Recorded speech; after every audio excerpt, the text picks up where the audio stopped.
हमारे मनोज सिंह सर जो इस कार्यक्रम को कोऑर्डिनेट भी कर रहे हैं, और उपस्थित यहाँ पर सभी शिक्षक साथीगण, खास करके महिला शिक्षकगण को हमारा हार्दिक अभिनंदन है। वो इस कार्यक्रम में आई, अपना कीमती समय निकाला।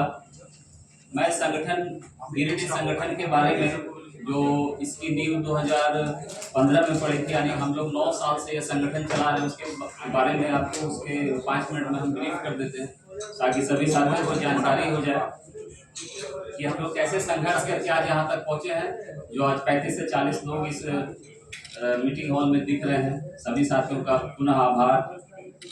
दिसंबर 2015 में प्राइवेट कोचिंग एसोसिएशन गिरिडीह, जो एक्टिव नाम से संस्था बनी थी, उसका नींव पड़ा था और मीटिंग हुआ था जिसमें मीर होटल में, जिसमें लगभग गिरिडीह जिले के 90 संस्थान के लोग आए थे। वहां पर सर्वसम्मति से इस एसोसिएशन के पदाधिकारीगण का चुनाव हुआ था और बहुत अच्छे से कार्यक्रम हम लोगों का चल रहा था। इसी कारण बस 2019 में कोरोना से पूर्व एक फिर से गठित की गई टीम और थोड़ा सा मोलचूल परिवर्तन हुआ, बाकी एसोसिएशन के लोग वैसे ही रहे, पदाधिकारी जो भी चुने गए, फिर से सबका सर्वसम्मति से चुनाव किया गया। उस समय हमारे एक्टिंग जो शुरुआत हुई थी उसके प्रेसिडेंट बने थे सुमन गुप्ता सर, और मुझे सचिव बनाया गया था। राजेश सिन्हा सर को मुख्य संरक्षक बनाया गया था और अशोक गुप्ता जी, इंद्रनील सामंता सर आदि को उपाध्यक्ष बनाया गया था और हमारे दीपक श्रीवास्तव सर को कोषाध्यक्ष बनाया गया था। तो 2019 में जो चेंजिंग हुआ था बस 1-2 पद के लिए हुआ था। जैसे अध्यक्ष में हमारे उपाध्यक्ष अशोक गुप्ता सर को अध्यक्ष बनाया गया था संगठन का।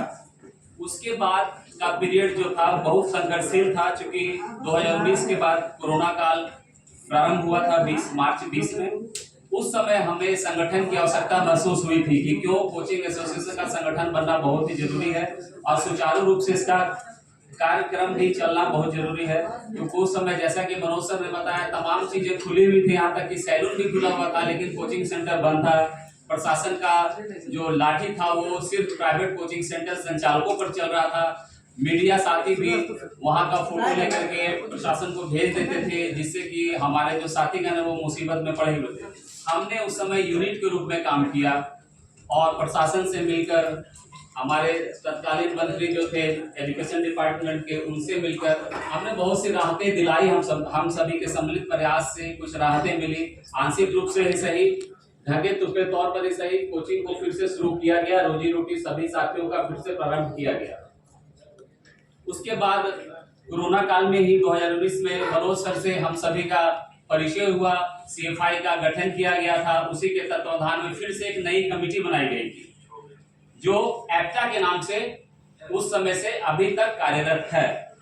उस संगठन में हमारे एक साथी निशांत भास्कर सर के कोचिंग संस्थान में फिर से सर्वसम्मति से चुनाव किया गया था। उस प्रक्रिया में फिर से मैं एक बार याद दिला दूं कि मुख्य संरक्षक पद के लिए हमारे Rajesh Sinha sir as usual रहे थे, 2015 से अभी तक कंटिन्यू हैं।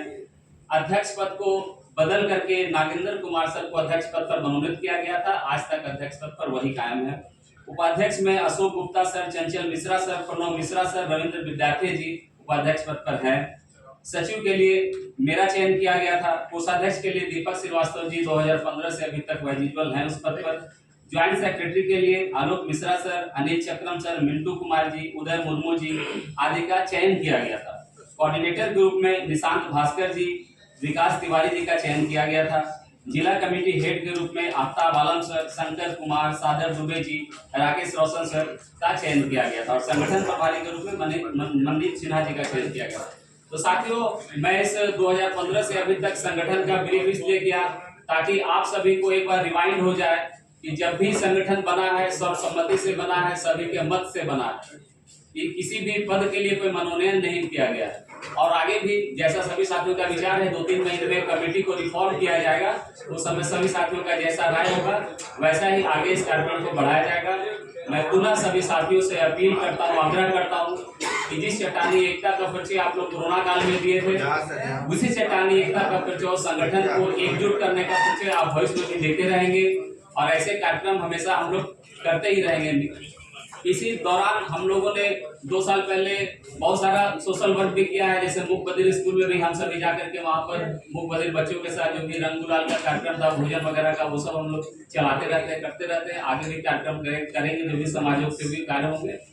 पुनः साथियों, सभी साथी जो आज के कार्यक्रम में आए हैं, सभी का आभार। मैं चूंकि प्रोफेशनल तो एडवोकेट हूँ, लेकिन 2004 से ही इस प्राइवेट कोचिंग से जुड़ा हुआ हूँ, जो अभी तक निरंतर जारी है।